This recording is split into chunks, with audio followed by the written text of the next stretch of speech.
हिजाब एक ऐसा शब्द जिस पर देश की अदालतों से लेकर गलियारों तक बहस सालों से जारी है। एक तरफ धार्मिक स्वतंत्रता की दलील है तो दूसरी तरफ स्कूल कॉलेज के अनुशासन और यूनिफॉर्म की एकरूपता। अब इस विवाद में इलाहाबाद हाईकोर्ट ने एक बेहद अहम और बड़ा फैसला सुनाया है।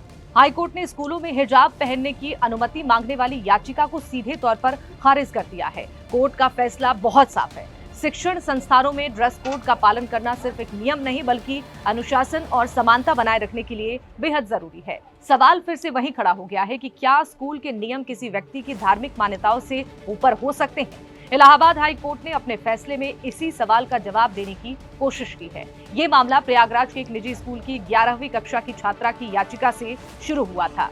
छात्रा ने दलील दी थी कि उसे अपनी धार्मिक मान्यताओं के आधार पर हिजाब पहनकर स्कूल आने की अनुमति मिलनी चाहिए, लेकिन हाई कोर्ट ने इस मांग को ठुकराते हुए कहा कि ये साबित करने के लिए कोई ठोस सबूत पेश नहीं किए गए हैं कि हिजाब इस्लाम का अनिवार्य हिस्सा है। कोर्ट ने साफ लहजे में ये कहा है कि अगर किसी एक छात्र या छात्रा को यूनिफॉर्म के नियमों से व्यक्तिगत छूट दी गई है तो इससे पूरे शैक्षणिक माहौल की एकरूपता बिगड़ जाएगी। अदालत का ये मानना है कि स्कूल में हर बच्चा एक समान दिखना चाहिए ताकि शिक्षा के मंदिर में किसी भी तरह का भेदभाव या फिर धार्मिक अलगाव महसूस ना हो। लेकिन अदालत के इस फैसले में एक तरफ जहां कानून और अनुशासन की बात की गई, वहीं दूसरी तरफ इस पर सियासी और मजहबी बयानबाजी भी तेज हो गई है। AIMIM प्रमुख असदुद्दीन ओवैसी इस फैसले पर भड़क उठे। ओवैसी ने इसे सीधे तौर पर इस्लाम पर हमला करार दिया है। उन्होंने संविधान के अनुच्छेद 19 और 25 का हवाला देते हुए कहा कि निजता और धर्मिता का स्वतंत्रता का अधिकार हर एक नागरिक को है। ओवैसी ने तीखा सवाल उठाया कि अदालतों को ये तय करने का अधिकार किसने दिया है कि इस्लाम में क्या जरूरी है और क्या नहीं। उन्होंने इस मामले की तुलना सुप्रीम कोर्ट में लंबित सबरीमाला मामले में भी की है। ओवैसी की दलील ये है कि हिजाब पहनना एक छात्रा की अपनी पसंद और मजहबी हक है, जिसमें पाबंदी लगाना असंवैधानिक है। हाईकोर्ट के इस फैसले के बाद अब एक बार फिर से यूनिफॉर्म वर्सेस हिजाब की बहस सुप्रीम कोर्ट तक पहुंचने की संभावना बढ़ चुकी है। एक तरफ सरकार और अदालतें शिक्षण संस्थानों में सेक्युलर माहौल और अनुशासन को प्राथमिकता दे रही है तो दूसरी तरफ मुस्लिम संगठनों का मानना है कि ये उनकी धार्मिक पहचान को मिटाने की कोशिश है। कोर्ट ने फिलहाल ये साफ कर दिया है कि स्कूल की दहलीज के अंदर यूनिफॉर्म ही सर्वोपरि है। अब देखना ये होगा कि क्या ये मामला आने वाले दिनों में और बड़ा सियासी मोड़ लेता है या फिर अदालत का ये फैसला स्कूलों में ड्रेस कोड की एक लंबी बहस पर विराम लगा पाएगा।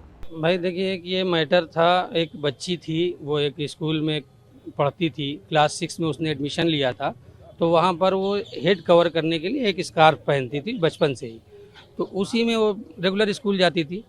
तो क्लास 6 to 10 तक कंटिन्यू वो पढ़ी और अचानक क्लास 11th में उसको रोक दिया गया स्कूल स्टाफ की तरफ से, स्कूल मैनेजमेंट की तरफ से। ये कहा गया कि चूँकि यहाँ के ड्रेस कोड में ये स्कार्फ अलाउ नहीं है, लिहाजा आपको विदाउट स्कार्फ आना पड़ेगा। तो उसी में उसने कई एप्लीकेशंस मूव की। फिर हम लोगों ने एक यहाँ पर रिट याचिका की जिसमें माननीय उच्च न्यायालय ने हमारी दलीलें भी सुनी और कई एक हम लोगों ने नज़ीरें भी पेश की, जिसके बाद ये निर्णय आया कि नहीं, स्कूल का ड्रेस कोड अपना वो खुद निर्धारित कर सकता है और उन्होंने उसी के बिहाफ पे इसको डिसमिस किया और ये कहा कि नहीं, एक स्कूल जो है जनरल बच्चों के लिए को एजुकेशन है, वहाँ सभी धर्म के लोग पढ़ते हैं, उसमें किसी के लिए स्पेसिफिक परमिशन नहीं दी जा सकती।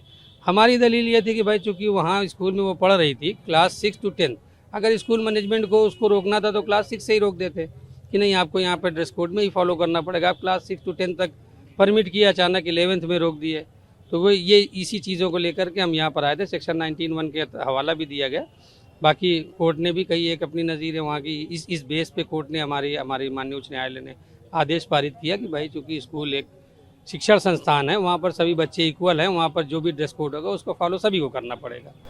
तो हम लोग उसका फैसले का सम्मान करते हैं और जैसा भी होगा आगे, अभी उनके पेरेंट्स से बात चल रही है, अगर वो लोग कहेंगे तो सुप्रीम कोर्ट चलेंगे, हम लोग माननीय सुप्रीम कोर्ट में फाइल करेंगे रिट याचिका। अगर नहीं कहेंगे तो वो फॉलो करेगी जैसा चल रहा है।